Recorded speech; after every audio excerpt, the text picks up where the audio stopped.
Sejam bem-vindos a mais um episódio de Pod no Condado, gravado aqui nos estúdios da Loop Work na Faria Lima, em São Paulo. Eu sou a Ari Garcia e todas as quintas-feiras, às 20 horas, eu trago para você e para toda a sua família um convidado inédito e relevante no cenário político brasileiro. O meu convidado de hoje, ele é do meu coração, me inspira como jornalista, ele também é poeta, repórter, participou do Big Brother Brasil. Eita. E hoje é uma referência na política. Seja muito bem-vindo, meu amigo querido Adriles Jorge.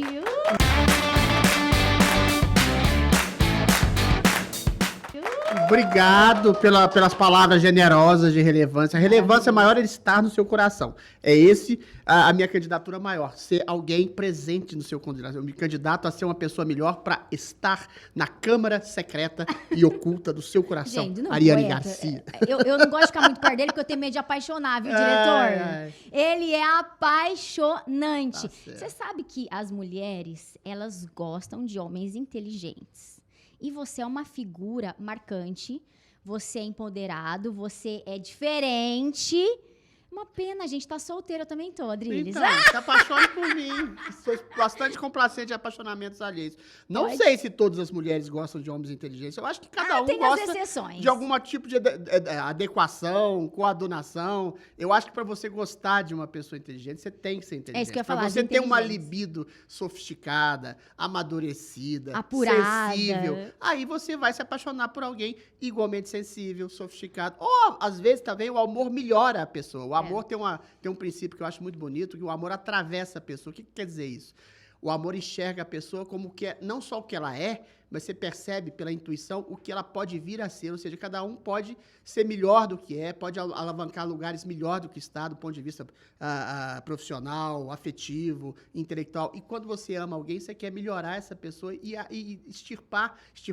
arrancar o melhor que ela tem de si, não só para que você usufrua, mas para que ela usufrua a sua presença. O amor é isso, torna as pessoas melhores. E você sabe que a toque. admiração que eu tenho por você, Tá certo. ela é recíproca, porque antes da gente ter o pod aqui em São Paulo, você já era meu candidato pra gravar lá no interior, né? Isso aí. Eu já te assediava. Assediou.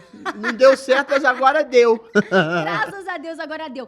Mas, assim, pra gente começar o nosso bate-papo, que eu imagino que as pessoas tenham muita curiosidade em relação a essa sua relevância, né? Nessa cena política, que a gente sabe que você tem, sim, seus valores conservadores. Você também trabalha em favor da família. E aí, a gente tem algo que precisa ser perguntado, né? Como é que foi a sua decisão de participar do Big Brother, né? Algo que é tão diferente de todas essas características que você carrega hoje, que pra gente é admirável. Mas, ó, por exemplo, Exatamente diferente. você se arrepende de ter participado do Não, Big de forma Brother? alguma. Se eu não participasse do BBB, provavelmente eu não estaria aqui. O BBB foi um meio de eu chegar a uma comunicação maior entre pessoas. É uma comunicação coletiva, é um reality show, é um show de realidade, que assim como o Freud falava, né, no jogo que você percebe a sua verdadeira personalidade. Não os outros só que descobrem, você para você mesmo. Você descobre se você pode ser um santo abnegado ou um canalha absoluto. Então, no ponto de vista de conhecimento, de desnudamento da personalidade para o público, eu acho fascinante.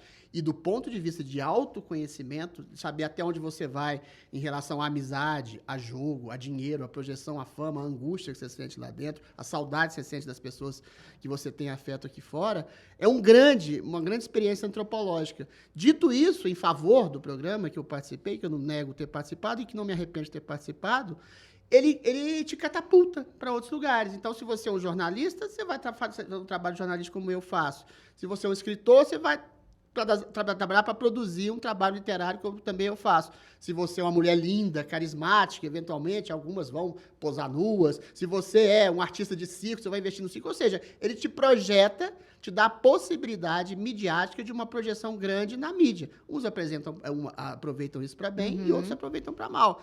Eu acho que aproveitei da melhor forma possível e sou grato ao programa. O programa tem suas complicações. Hoje virou um programa meio identitário, de propaganda identitarista, com ativistas de esquerda dentro da própria Globo, dentro da própria produção do BBB. Mas não tem problema com isso, porque às vezes ele reflete tanto a realidade, das pessoas, que ele percebe que aquele identitarismo, negócio de teorias racialistas, feministas, aquilo às vezes se coloca de maneira tão caricata que as pessoas percebem a realidade do exagero que tem do elogio dessas bandeiras, e as pessoas conservadoras acabam percebendo a realidade como ela é.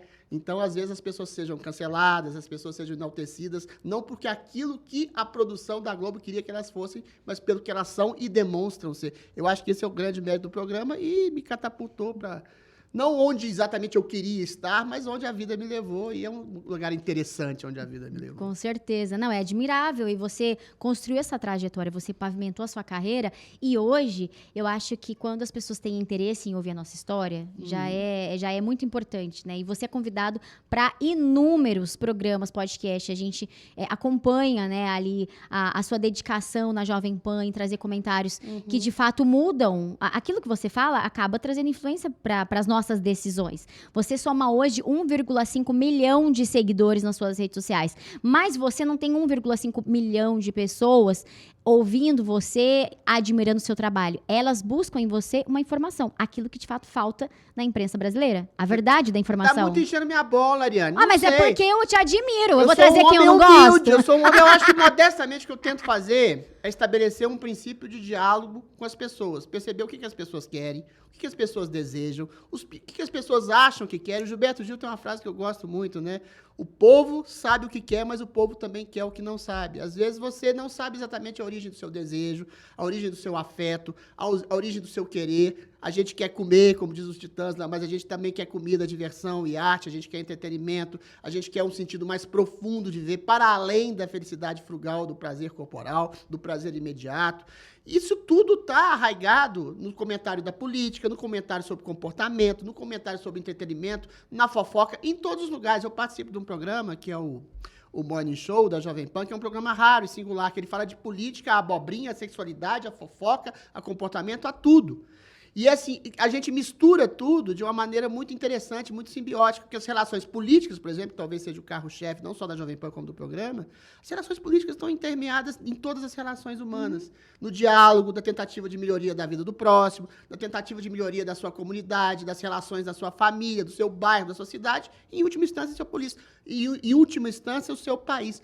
Tudo é relacionamento político. Então, o comentário político, essa imersão das pessoas no interesse pela política hoje no Brasil, eu acho muito salutar, que as pessoas querem saber quem os governa, o que o governante pode saber, o que é um princípio de poder, que, a meu ver, é poder fazer algo para alguém, não é poder pelo sentido narcísico do termo. Esse termo foi absolutamente corrompido, o princípio de poder. Poder é fazer algo para melhorar a vida das pessoas. E a vaidade que você tem, o orgulho, na verdade, que você tem, é poder fazer alguma coisa em benefício dos seus pais, dos seus irmãos, dos seus amigos, das pessoas da sua comunidade, e tudo isso se dá tanto pela ação política, a ação do seu trabalho. Um pedreiro constrói uma casa para alguém, um poeta faz um poema para alguém, você faz um podcast para as pessoas escrevem livros para que outras pessoas leiam e expandam a sua consciência, ou seja, todo o sentido de vida, agora eu vou fazer isso metafísico, porque o sentido de vida é o quê? É o outro. O sentido da vida é melhorar a vida para o outro. O sentido de vida é fazer um trabalho em prol do outro. Isso é fazer política. É melhorar a vida do outro através do seu trabalho. Mas eu percebi que você, de alguma maneira, foi reativo aos elogios que eu te dei. Mas eu vou te explicar por quê. Eu tenho vergonha, eu saio correndo. Você tem vergonha? Eu só reajo Eu só reajo bem a desaforo, Ariane. Então, você não está acostumada a ser elogiado? Eu não tenho problema nenhum em elogiar as pessoas. Você sabe que muitas pessoas sentam aqui e eu vejo o melhor delas? E algumas são reativas. E eu acho que essa polarização de preto, branco, rico, pobre, direita, esquerda, acaba fazendo com que haja uma divisão entre as pessoas. E quando você se coloca numa condição de parceria, as pessoas falam, mas a gente não está concorrendo? Meu amor, eu acho que tem uma coisa fascinante no que você diz isso, é o seguinte. Eu faço uma metáfora, uma comparação muito bacana que eu acho, que é o princípio do pecado original na mitologia cristã. Ele é muito bonito pelo seguinte: acha que todo mundo nasce precário, todo mundo nasce meio sacana, cheio de instintos primários, cheio de egoísmo, só que através da sua consciência, consciência moral, você pode melhorar. E como é que você melhora? Exatamente percebendo que o outro é tão precário, tão ignorante, tão perdido na vida quanto você. E o que você faz? A gente volta àquela mesma resposta. Você entrega a sua mão ao outro e tenta melhorar o outro. Melhorando o outro, você melhora a si mesmo. Quando você fala dessa divisão, a gente fala de identitarismo. Identitarismo, a esquerda identitária, ela nasce precisamente, a meu ver, na teoria do bom selvagem do Rousseau. O que dizia? O contrário do pecado original. O homem nasce bom. O que o corrompe é a sociedade. Isso parece uma coisa bonita, mas é a coisa mais perversa do mundo. Se você se acha bom, se você acha que todo mundo é mau, é porque o mal é você. Uhum. Porque você passa a culpar todo mundo por qualquer fracasso que aconteça na sua vida. Não tive a mulher que eu tive, o emprego que eu tive, a viagem que eu gostaria de ter, a vida que eu gostaria de ter por causa do outro. Qual outro? É o branco opressor, é o patrão, é o heterossexual, é meu pai, é minha mãe, é o professor sacana, é a pessoa que abusou de mim. Quando você terceiriza a responsabilidade pela sua vida para o outro. E essa cultura do ressentimento é muito fácil. Você não precisa fazer nada. Você simplesmente passa a culpar o outro. O meu problema hoje com essa esquerda identitária é exatamente esse. Todo mundo tem perrengue, todo mundo tem problema de relacionamento, falha de comunicação, sofreu injustiça. Agora, quando você passa a culpar coletivamente os brancos, os homens, os patrões, os empresários, etc e tal, você tira completamente sua responsabilidade. Eu sou uma vítima, e aí acontece uma coisa mais perversa ainda da esquerda identitária. É a pessoa que se coloca no lugar de vítima para poder massacrar os seus semelhantes sem sofrer represália. Porque eu sou a vítima. Eu sou mulher, eu sou gay, eu sou negro, eu sou não sei o quê, eu sou empregado, eu sou proletário. Então, eu não posso ser atacado, mas eu posso atacar quem eu quiser, porque todos esses são responsáveis pela minha infelicidade. O pecado original, a teoria do pecado original, é o contrário. Você é responsável pelo que você faz através da ajuda que você faz ao outro. Você vai ser injustiçado em alguma medida. Você vai ser violentado em alguma medida. Todo mundo é, em alguma medida, em maior ou menor medida, violentado, injustiçado, sofre perrengue, sofre abandono, sofre rejeição. Mas se você colocar-se como um ressentido preferencial e culpar todos os outros, você não só vai não melhorar a sua vida, como você vai piorar a vida de todo mundo. Então, a escolha é essa. Entre você ajudar alguém ou você culpar alguém pela sua desgraça.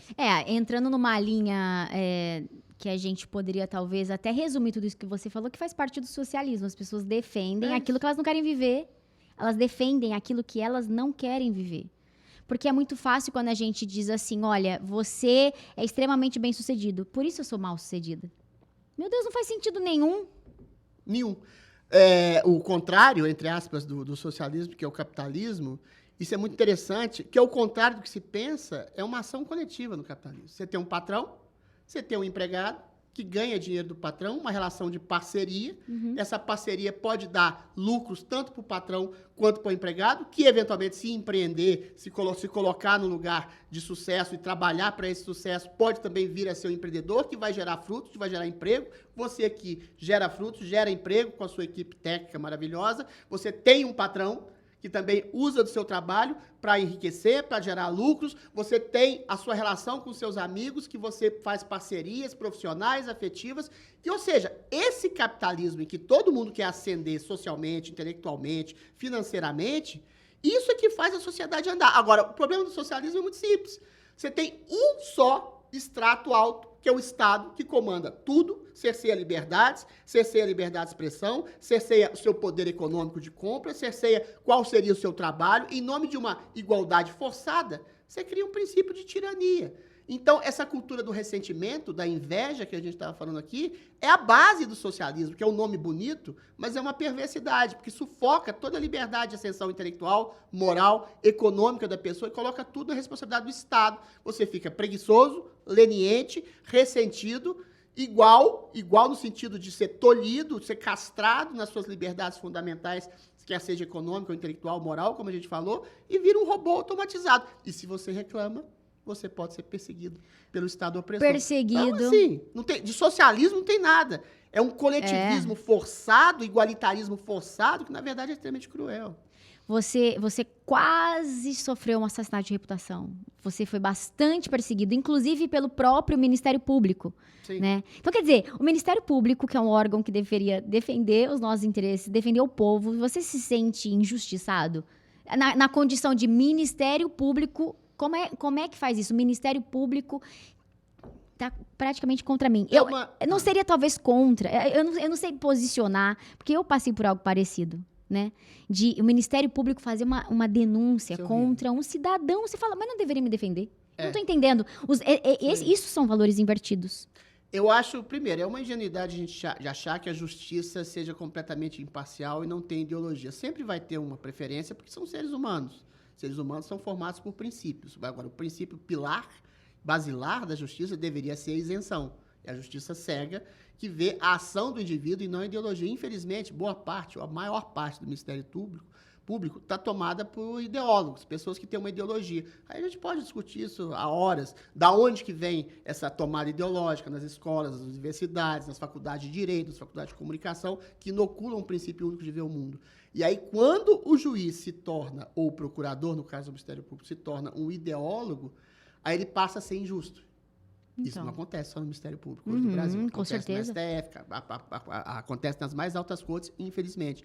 Então, você consegue ter você passa a ter, o procurador, o juiz, um princípio deturpado da justiça, que é o de atacar aqueles que você acha que são, sei lá, inimigos da democracia, inimigos da liberdade. Quando você está sendo antidemocrata, você está sendo antilibertário e injusto. Quando você persegue alguém. No meu caso, é muito sintomático disso. Meu caso não é só burrice. Meu caso foi perversidade. Eu dei um tchau depois de um programa que eu falo meia hora contra o nazismo. E você sempre fazia aquele gesto. E aí faço um gesto desse todas as vezes no final do programa, na maioria. Aí eu viro nazista. Não é burrice. As pessoas colaram, cortaram. Eventualmente o Ministério Público veio em cima, já foi derrotado, já foi derrubado a ação, embora eles tenham recorrido novamente. Mas, eventualmente, você tem um constrangimento formal, você tem pessoas que embarcam nessa, você tem pessoas que não leem as notícias. E aí, ao lado da injustiça arraigada em boa parte do Ministério Público, tem a justiça arraigada da própria grande mídia, que deveria perseguir um princípio de realidade, deveria alcançar um princípio de verdade, e aí ideologizada também, porque despejam escolas de comunicação diariamente esquerdistas militantes dentro da grande mídia, passam a ver o Adrilles como um grande mal a ser combatido. Por quê? Porque, eventualmente, eles colocam, sei lá, mais à direita, de maneira mais conservadora. Nem acho que eu sou um conservador raiz, mas, assim, as pessoas te encaixotam, te enquadram e te perseguem. Quando a justiça é injusta, perseguindo você, quando a mídia é injusta perseguindo você, é que você tem uma deformidade de caráter dentro de uma sociedade. E essa deformidade, eu acho que tem um sentido muito claro. Quando você tem um único ponto de vista, um único princípio dentro das instituições culturais, no judiciário, na mídia, nas escolas, você cria uma ditadura subliminar de um modo de vida. E, assim, é uma ditadura de elites, porque o grande povo, o povo brasileiro, é, em grande medida, na sua maioria, conservador, com valores judaico-cristãos. E esse tipo de princípio está sendo combatido por essa elite meio espúria que quer enfiar a goela abaixo do judiciário, a grande mídia, um princípio de mundo progressista que as pessoas talvez não queiram. Então, mas... E aí passam a ver o Adrilles, o Ariane, como inimigos a ser combatidos. Pois é. Agora, cadê a justiça aí? Não sei. Cadê o jornalismo aí? Acabou. Por isso que eu perguntei se você se sentiu militância. Injustiçado. Porque em alguns momentos eu me senti desamparada pela justiça. Você se sente desamparado. Você fala, a quem eu vou recorrer? Você tem a última instância, você tem um Ministério Público agindo contra você, que seria um instrumento para coibir injustiça. Sim. Se revelando defender. ideologizado para atacar você por uma coisa absolutamente estúpida. Você dá um tchau. Meu caso de cancelamento não foi nem o pior, mas foi o mais patético da história da humanidade. Você dá um tchau, você é um nazista? É. Ou seja, é de uma coisa tão abominável, tão estúpida, que não é estúpida e abominável apenas, é simplesmente perversa. É má fé de gente ideologizada que age como militante. Mais uma vez, militância dentro da grande mídia e dentro da própria justiça brasileira. Então é por isso que, eventualmente, eu tenho que falar, ainda bem eu tenho um espaço de voz bastante, é por isso que talvez eu saia ou não candidato, eventualmente para passar da voz à ação política, para coibir esse tipo de abuso ideológico que está incrustado nas mais altas esferas do poder brasileiro. Você não pode depender de uma justiça que está querendo atacar pessoas inocentes, de uma justiça que tem querido e prendido pessoas inocentes. É um negócio muito grave que está acontecendo no Brasil e a gente tem que tomar uma ação. Mas naquele momento a denúncia, a denúncia do Ministério Público contra você, ela foi acatada pela Jovem Pan, tanto que causou a sua demissão. E depois você teve que voltar. Deu um nó na sua cabeça? Sim, você teve que voltar, até porque você não deveria ter saído. Sim. Então eu vou voltar. Eu tenho que voltar pelo povo. É o mesmo princípio. Se essa injustiça, aliás, se esse também, né? Se esse progressismo está arraigado no Ministério Público, na Justiça, na grande mídia, ele também está arraigado nos departamentos de marketing que vêm também das escolas de comunicação. E aí os marqueteiros, eles não querem mais vender ou ensinar o empresário a vender produto, eles querem ideologizar o consumo, eles querem aprender, ensinar o consumidor ao que ele deve consumir, que tipo de voz e consciência e debatedor ele deve consumir. Aí o que aconteceu na Jovem Pan? Nem culpa, Tutinha, nem culpa a Jovem Pan. Anunciantes, patrocinadores falaram, ou o Adriles sai, ou então nós saímos. E aí o que o empresário pode fazer? É o pior tipo de cancelamento, o pior tipo de perseguição. É o econômico. Você tolhe o empresário, ou a pessoa que produz determinado produto, de estabelecer o sustento das pessoas que elas estão pagando. Os funcionários, os comentaristas, os câmeras, a estrutura toda reflete fica sem em toda a dinheiro. estrutura. E aí o cara é obrigado a aceitar uma chantagem. Percebe? É uma questão cultural gravíssima que a gente está vivendo. Aí o Tutinha, esperto que é, me deu uma, entre aspas, demissão e depois eu voltei. Ele te colocou na geladeira para baixar um pouco a poeira. Pra mim, falei, você vai ficar quieto um tempo, depois você volta. Eu falei, primeiro, não fiquei quieto. Falei, não vou ficar eu quieto. acho que você teve que voltar Eu porque você ia fazer falta. 837 vezes, dei 8 mil Adriles. entrevistas falando sobre isso. Não, mas tem isso também. Claro. Tem outra coisa. Eu tive sorte, graças a Deus, outras pessoas não terão. Por isso que eu sou contra esse cancelamento abjeto. De ter um público, em 24 horas as pessoas Adriles, você perceberam... é incancelável. Em 24 horas as pessoas perceberam um absurdo. Do Foi meu um cancelamento. absurdo, foi bizarro. Aí voltou, ficou 3 dias nos Trend Topics, volta a Adriles, aí eu acabei voltando 30 dias depois, 40 dias depois. Foi tudo resolvido, mas eu fiquei muito indignado com essa injustiça toda que veio de todas as esferas. Percebe que é um rolo compressor. É a justiça, o anunciante, é o patrocinador, é a empresa, são pessoas de má fé, a grande mídia. Mas quem ficou do meu lado? A maioria do povo. A maioria população, do público, o público. da Jovem Pan, a maioria do público que me segue, que percebeu de maneira óbvia, como deveria ter percebido a mídia, simplesmente dando uma investigação mínima, vendo um programa, que eu falei contra o nazismo e deu um tchau. Aí eu viro um nazista. Isso é patético, né? Não, e assim, eu vi quando tentaram imputar, né, a você, isso é um crime no Brasil, né? Então, a gente percebe que as pessoas, elas hoje têm medo de se posicionarem, exatamente por conta dessa retaliação. Muitas pessoas recuam, porque a gente que trabalha com comunicação, tem muitas pessoas nos seguindo, se sentem-se influenciadas, por isso que a gente precisa manter este compromisso com a verdade, né?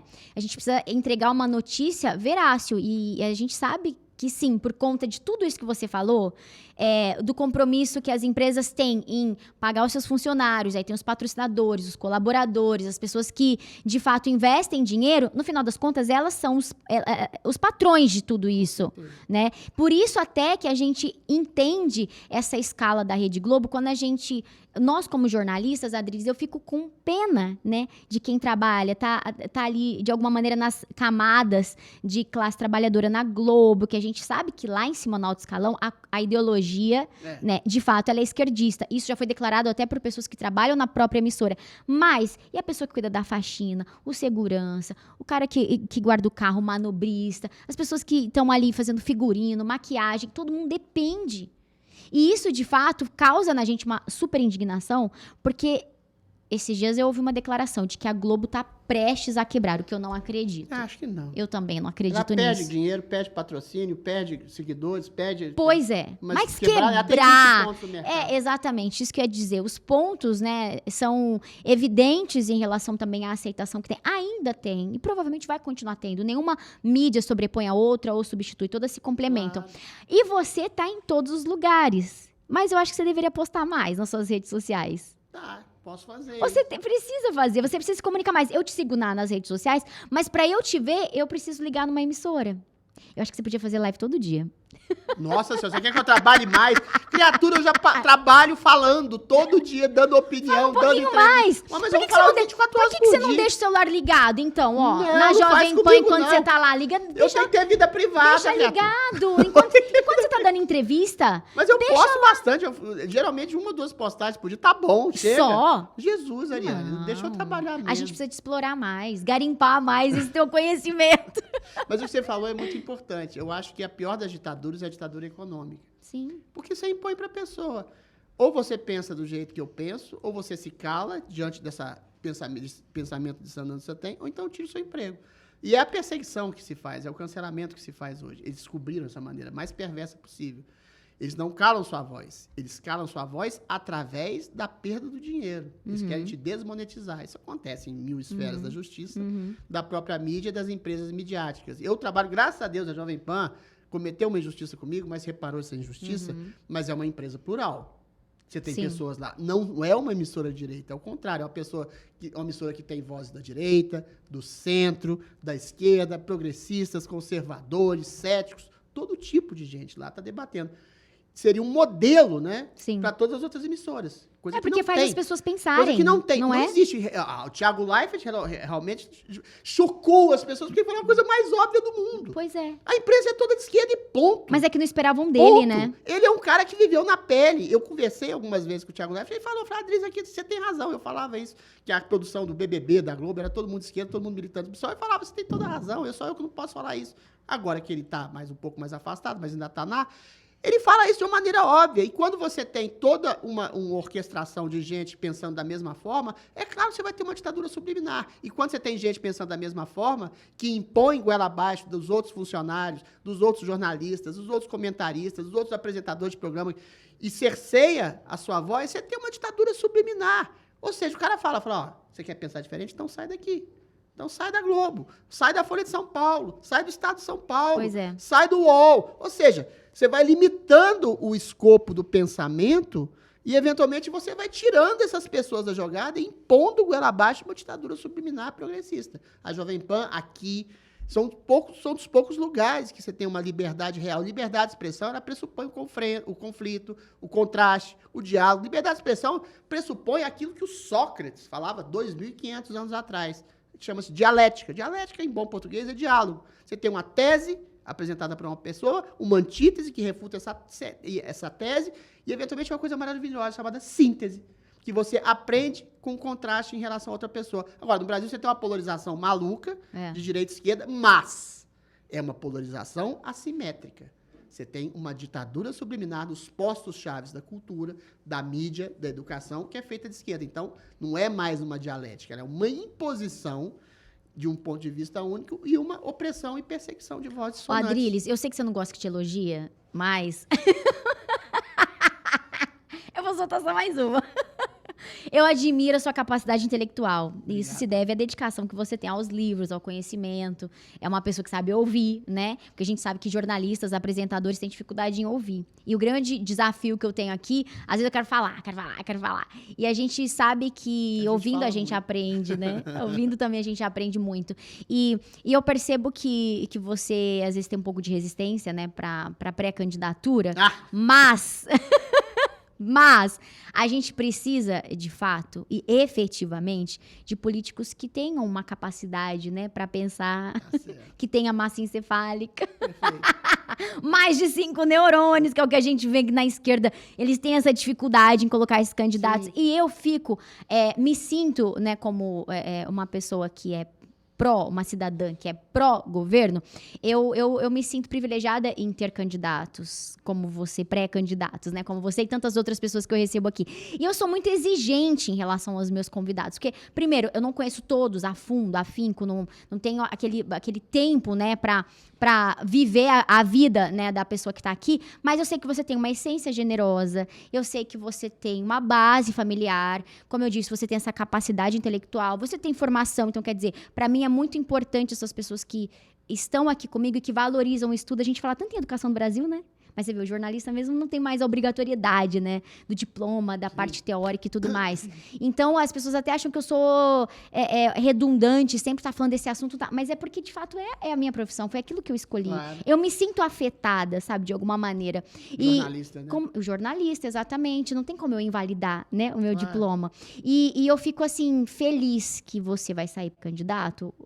A gente é pré-tudo. Eu acho que, assim, uma possibilidade real, né? Concreta. Mas você tá pré com intenções. Eu sempre fui um comunicador, tá? Um comunicador do ponto de vista seguinte, eu sou um escritor, eu faço literatura, eu faço poesia, eu faço jornalismo, tudo isso é para comunicar às pessoas uma investigação maior da natureza humana e uma tentativa de melhoria da natureza humana através desse diálogo que eu faço, que eu tento fazer, né, com as pessoas. A política seria você coadunar a sua atividade de comunicador, o parlamentar, pela própria expressão parla, ele fala. Eu continuaria minha atividade de comunicador, só que coadunaria a ação. Tá. acrescentaria a ação. Você pode não só falar sobre os problemas, mas você pode tentar resolver os problemas. Você tem uma ação efetiva que pode melhorar a vida das pessoas. A gente melhora a vida das pessoas pelo diálogo, coisa que eu faço desde que eu nasci. Então, mas você está pré-candidato? Não desista. Eu estou pré-candidato. Vamos ver se essas coisas convergirem para o meu lado. Eventualmente eu posso sair. Vou dar a minha pequena, modesta contribuição, não só no diálogo para melhorar as coisas no país, como vou dar minha modesta contribuição como ator de tentar fazer algo para a melhoria do meu país. Eu acho que seria, modestamente, um trabalho muito generoso. Mantendo essa contribuição, porque agora você está pré-candidato, eu espero que você não desista, né, dessa pré-candidatura, e aí, então, seguido desta sua decisão, né, você, então, se candidata e a gente tem ali, né, um número, você está no PTB, né? Está no PTB. Sim, senhora. 14. 14. Então, quer dizer, aí tem o número, e então a gente tem ali uma sinalização da sua candidatura. Hoje, a classe, né, de jornalistas, de pessoas dedicadas à comunicação e à educação, a gente precisa inserir mais essas pessoas, né, na política, porque é muito importante que as pessoas, como você disse, se comuniquem. E há uma falha de comunicação em todos os setores. E você que consegue amarrar e juntar essas pontas soltas, eu imagino o reboliço que vai ser com você lá. Eu torço para isso acontecer. E eu tenho, assim, total admiração pela sua carreira. Eu espero que, de fato, dê tudo certo. Você pode contribuir em várias áreas ali. E tomara. Sendo uma pessoa combativa, porque eu sei que você é. Você gosta muito de conversar, gosta de fazer amizade, mas você é combativo. Tem senso de justiça, mais uma vez. E como eu disse que eu sou exigente, eu acho que você tem tudo para nos representar. A gente tem que ser exigente com a gente mesmo, né? Eu acho que a gente nunca é um modelo perfeito. E é bacana ter essa humildade, porque quando a gente é igual roda, né? Quando a gente para de se movimentar, a gente cai. Então, a gente só se movimenta, só se equilibra e só anda para frente em movimento. Movimento é o quê? Você tentar estabelecer ligações com as pessoas que são mais interessantes ou mais talentosas até que você. Você tentar dar a mão para alguém que está numa posição inferior, que está numa posição mais delicada, mais fragilizada. E como político e como comunicador, ou como autor, ou como poeta, a gente tem que fazer isso o tempo inteiro, entendeu? É você estender a mão para o outro, para melhorar a vida do outro, e melhorando a vida do outro, você melhora a sua. Então, se eventualmente eu me decidir pela carreira política, primeiro que eu não vou abdicar nem da poesia, nem da literatura, e, sobretudo, não vou abdicar, até porque vou fazer do diálogo um instrumento de ação. Ação de combate àquilo que eu considero equivocado, que eu considero injusto, que eu considero cerceador da liberdade, que é um princípio tão caro hoje no Brasil, que tem sido perseguida exatamente por pessoas que falam em nome da liberdade e da democracia. Isso é que é o mais perverso. E de talvez expandir a consciência dessas mesmas pessoas e de alguns eleitores e de alguma parte do povo que esteja sendo enganada por quem fala em democracia, fala em liberdade, fala em honestidade e saqueou os cofres públicos, saqueou a consciência das pessoas. Ou seja, nesse princípio de diálogo, há muita gente que lança falsidades. Falsidades não é fake news. Falsidade é você estabelecer um discurso, por exemplo, você é um ladrão reconhecido, você é um ladrão condenado. Por 8 juízes. Por 9 juízes em 3 instantes. Depois você vai falar em honestidade. Você é um sujeito que praticamente fala todo dia sim, o outro também, em patrocinar ditaduras. Faz loas e elogios a ditaduras sanguinárias. Depois você fala em democracia. Aí alguém fala, por exemplo, que o presidente é um ditador. Cadê o ato ditatorial? Ou seja, isso é uma coisa... Isso sim é inverdade. Isso sim é fake news. É você ter uma ação que não se coaduna ao seu discurso. Um discurso que não se coaduna à sua ação. Você falar em democracia, em liberdade, você querer proibir o debate, prender pessoas, seu devido processo legal, com crimes que não existem, como fake news, discurso de ódio. Isso é cercear a liberdade. Isso é cercear a democracia.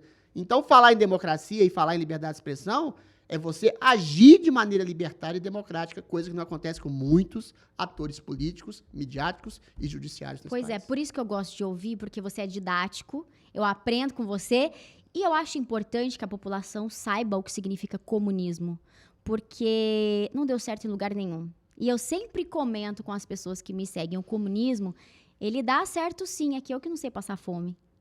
Eu acho o seguinte, quando você fala em comunismo, tem muita gente que chama a gente de chapéu de alumínio, né? Ah, comunismo... Não, o comunismo toma outras formas. A gente pode chamar comunismo, sei lá, de globalismo.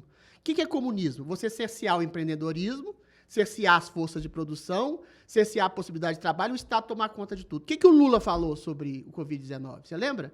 O Covid-19 foi um presente de Deus dado à esquerda para que as pessoas percebam o que é o valor do Estado. O que ele quis dizer com isso? Olha, o Covid impediu as pessoas, não o Covid, o isolamento social feito de maneira atabalhoada, maluca, insana e opressora, impediu as pessoas de trabalharem, de se exprimirem, de se expressarem, de andarem, de irem e virem, de irem e vir, de se comunicarem, trancou as forças de produção, destruiu a economia e depois mandou o Estado dar benesses. Isso é comunismo.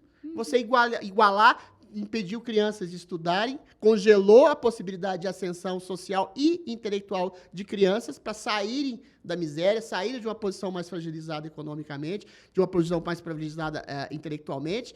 Você estratifica, você congela as desigualdades sociais totais, congela a possibilidade de ascensão das pessoas através do trancamento do trabalho e depois joga na responsabilidade de um Estado, qualquer que seja, opressor, para eventualmente distribuir migalhas e falar, olha, você é miserável, eu arruinei a sua vida, eu tranquei a economia, tranquei sua capacidade de trabalho, mas eu salvei a sua vida, estou te dando uma miséria. Isso é comunismo. É o que acontece na Argentina, é o que acontece na Venezuela, é o que acontece em Cuba. O Covid-19, o isolamento social, na verdade, foi o maior instrumento comunista que eu já vi na história da humanidade. Então, o comunismo, quando a gente fala assim, não é força de produção, não é marxismo, não. O comunismo toma várias roupagens. E o isolamento social foi o instrumento mais comunista de congelar desigualdades sociais e colocar um Estado opressor que eu já vi na história da humanidade, porque foi o mundo inteiro. Como o Brasil tem uma segurança alimentar, né, e a gente não tem só essa qualidade de produção de alimento para nós, para o Brasil, a gente também alimenta o resto do mundo, e por isso que as pessoas têm tanto interesse, né, em ser parceiro e manter aquele fair play com o presidente Jair Bolsonaro. É aquele morde-a-sopra. Percebe que os grandes políticos, os presidentes, eles falam do Bolsonaro lá, mas direto quer fazer um encontro, um negócio. O próprio Biden faz, né, questão de encontrar o presidente Bolsonaro, porque nós temos aquilo que o resto do mundo não consegue viver, que é o alimento. E graças a Deus nós temos um solo extremamente fértil. Então o interesse também tá. E a gente sabe por que as pessoas voltam os olhos aqui para o Brasil. E falando dessas medidas, né, que a gente sabe que o próprio agro segurou o PIB brasileiro, e a gente sabe do interesse também, né, de manter aí a gasolina alta, porque a própria Petrobras tem interesse e ganha e fatura com o dólar nas alturas e tudo mais. Quando a gente tem esses veículos de comunicação ou pessoas que se tornam veículos, né, de informação, como você e tantos outros jornalistas, né, às vezes até independentes, a gente se sente privilegiado por ainda ter liberdade. Obrigado. E foi o que aconteceu, esse trailer que nós tivemos esses 2 anos, né, de Covid, no qual eu me coloquei contra esse lockdown, porque eu tô colhendo até hoje, né, os frutos dos boletos atrasados. Né? Então, eu fui contra. Pois é, eu fui totalmente contra, porque eu sabia que lá na frente ia desencadear problemas econômicos, que aí desencadeia fome e tudo mais. Foi anunciado aos 4 ventos. Mas, pois é, mas como a esquerda ela é barulhenta, ela acaba, né, de alguma maneira abafando aquilo que de fato aconteceria. Você acredita que o presidente Jair Bolsonaro ganha agora, assim, primeiro turno? Não sei. Por conta do trailer que a gente viveu, porque nós não queremos cair nas garras do comunismo? Uma vitória, o que a gente tem que fazer é lutar. Mas ele é a única opção de direita que nós temos, né? A justiça eleitoral, por exemplo, se comporta como um ator político. A gente tem, sim, uma oposição, a gente não vai negar, muito forte ao presidente, assim como a gente tem um engajamento gigantesco em relação a ele, mas uma oposição por pessoas que deturpam a imagem do presidente. O presidente é chamado de genocida, de nazista, de assassino. E o presidente alertou, falou, olha, eu estou tentando garantir a possibilidade de liberdade de trabalho. Porque liberdade não é uma abstração, liberdade de trabalhar, liberdade de você potencializar o seu sustento e colocar comida no prato do seu brasileiro. Isso foi tolhido por prefeitos, governadores e juízes. Ou seja, ele tentou defender a liberdade, defendendo a liberdade, as pessoas o acusavam de estar matando. As pessoas mataram de fome, como diz a própria ONU, a FAO, o Banco Mundial, são os tiranos que mataram centenas de milhões de miseráveis, muito mais mortos, provavelmente, do que os 6 milhões que morreram de Covid. Nem sei se morreram só de Covid, tinham 4 ou 5 comorbidades, segundo o FDA. Ou seja, Quando você tem um presidente que tenta fazer tudo pela liberdade, tudo pelas forças de trabalho, tudo pelo trabalhador, para ele poder se desgarrar da dependência do Estado. O Estado não pode ser o patrão. O Estado é um servidor da liberdade do sujeito que tem de trabalhar e progredir economicamente, intelectualmente e moralmente. O Estado não é um opressor, não é um ditador. Então, o Bolsonaro é o oposto do ditador. Agora, quando você tem uma propaganda em massa feita por grande parte da mídia, grande parte do judiciário, grande parte das escolas, das universidades, aí você tem um problema sério. Aí sim você tem um problema de fake news. Então, a gente está realmente lutando contra a inverdade. Agora, o Bolsonaro, isso é muito engraçado. Ele não combate as fake news que fazem contra ele. Ele sabe que o jogo democrático existe a possibilidade da mentira, do auto-engano. Ele sabe que uma eleição, eu já falei isso várias vezes também, é como uma campanha meio publicitária. Por mais que você tente expressar a verdade, existe um exagero retórico, como se estivesse vendendo uma Coca-Cola. Fala, o Bolsonaro é genocida. Isso é true news? É fake news? O Lula é inocente. Isso é verdade? Marina Silva vai tirar comida do prato brasileiro. Ou seja, tinha uma série de acusações, de inverdades e imprecisões que são da parte do jogo democrático. Umas são injustas, outras são justas, outras são no meio do campo. Agora, você querer criminalizar isso e você impor do judiciário, a grande mídia, uma criminalização do diálogo, da discussão ou mesmo da desconfiança, é muito sério. Então, eventualmente, a gente está numa batalha, eu acho que moral, cultural, entre bem e o mal. O bem é aquele que tolera a contradição. O mal é aquele que sufoca o contraditório, é aquele que pensa diferente, demonizando. Então, não sei precisamente responder se o Bolsonaro vai ganhar ou não. Eu espero que ele ganhe, porque diante da contraposição que é o outro, que é um homem que é um corrupto notório, o chefe do maior esquema de corrupção da história, não só da República, como da humanidade, e que se vende como salvador da pátria, pior, solto pela justiça, que por questiúnculas jurídicas, sei lá, não era a comarca ideal, depois de 5 anos de julgamento. Então, a gente tem que desconfiar.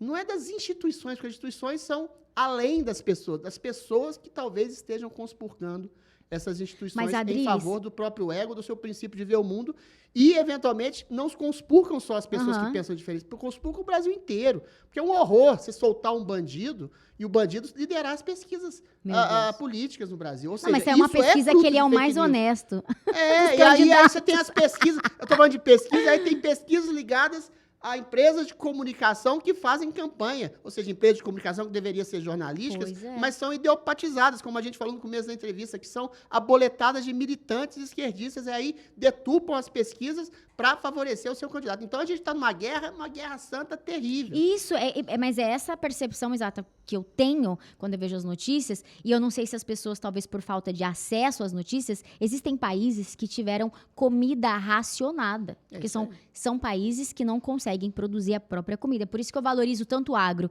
é por isso que eu valorizo tanto, né, este momento em que o Brasil não parou. O Brasil simplesmente não parou de produzir. O Brasil não parou de alimentar o mundo. Tentaram nos frear a todo momento. Manifestações, mas a gente se manteve firme, graças a Deus. A gente não teve racionamento. 2 bilhões de pessoas, Ariane. Então, o Brasil talvez cura. Esses dias saiu uma pesquisa muito fajuta que 33 milhões de pessoas passam fome no Brasil. Primeiro, não passam. É insegurança alimentar. Confunde gente que tem medo de passar fome e medo de passar fome no Brasil, com pessoas pobres que são impedidas de trabalhar pelo isolamento social, a gente tem que ter mesmo. Mas, eventualmente, o Brasil não só é um país de famintos, é um país de gente muito pobre, infelizmente, por causa de, às vezes, ter um Estado, um prefeito, um governante que é isolacionista, que impede o empreendedorismo, que sufoca os empresários e os empreendedores com leis sufocantes que os impedem de contratar mais funcionários. Ou seja, por que os Estados Unidos dão certo? Porque é um país liberal do ponto de vista econômico. Ele deixa as pessoas empreenderem, eles deixam os agricultores a fazerem seu trabalho. Se o Brasil deixasse, de maneira mais específica, sem essas leis escorchantes em cima do empreendedor, que o médio, microempreendedor pudesse dar emprego, dar trabalho às suas pessoas sem essas leis escorchantes, o Brasil seria uma das maiores potências do mundo. Entendeu? Então, existe uma tentativa por parte de uma ideologia esquerdista totalitária, de um Estado dominante e pujante, que sufoca a liberdade de crescer economicamente, sufoca a liberdade das pessoas comerem, trabalharem e quer dar esmola para as pessoas. As pessoas não querem esmola, as pessoas querem ter o direito e a liberdade de trabalhar, de empreender, de sonhar. As pessoas querem ter a liberdade e a gente pode ter isso. Você falou do agronegócio, o agronegócio alimenta, eu volto a dizer, 2 bilhões de pessoas no mundo. A gente é exportador de comida para a China, para os Estados Unidos, para a União Europeia, para a África, para tudo quanto é canto do mundo. O Brasil só não é uma superpotência porque existe no cangote do empreendedor brasileiro uma chancela de leis escorchantes que praticamente tiram a sua pele, que fala que o patrão é o mal em si, que o patrão é a pessoa que prejudica. Não, porque a gente precisa de mais patrões, de mais trabalho, de mais empregados, de mais empresas. É só isso que a gente precisa, mais liberdade. Meu Deus, que delícia ouvir você. Eu queria ficar mais 1 hora aqui com ele, porque eu acho que a gente precisa, assim, de mais bate-papo, sabe? Porque quando a gente conversa de maneira informal no Brasil, né, é aquilo que não é jornalista com jornalista, não é médico com médico, não é advogado com advogado. Sim. Nós, com o povo, esse é o nosso papel, né? Transportar a notícia de maneira simples, de fácil entendimento, para que as pessoas escolham um caminho, escolham um lado, né? E aqui agora você tá do meu lado direito. Tá bom, meu amor. Meu lado preferido na política. Tá, joia. Meu amigo, obrigada. Eu te Deus te agradeço. abençoe. A Em delicadeza, todos a os seus generosidade, caminhos. A imensa delicadeza que você tem. Muito obrigado. Obrigada de coração. Aproveitar aqui a nossa audiência, Sim. pedir para vocês seguirem o Adrilles. Vamos bater 2 milhões de seguidores. Eu Tá bom. torço para dar certo a sua candidatura, sua pré-candidatura. E que você esteja com a gente por mais Torço pra vezes dar aqui no certo a vida de podcast. todos nós, E milionário. você tem mais pode, já tá para estrear? Tô para Os estrear programas- semana que vem um podcast pessoal, tem um programa meu que também tá saindo do forno. Ó, que delícia. Tá um tanto de coisa para aparecer, para pipocar por aí. Ai, que delícia. Muito honrada com a sua presença aqui. Eu sou E honrado pelo convite. Vamos aproveitar, então, seguir o Adrilles em todas as redes sociais e, neste momento, aqui no nosso canal, ativar o sininho, se inscrever para você receber todas as semanas notificações com as nossas novidades. Ali no nosso Instagram, @podnocondado, tem o Linktree. Ali você tem TikTok, Instagram, Facebook, a nossa fanpage. Enfim, para você estar conectado sempre com a gente. Próxima quinta, às 20 horas, eu volto com um convidado inédito e extremamente relevante no cenário político brasileiro. Até a próxima semana. Beijo, fica com Deus. Tchau. Até sempre.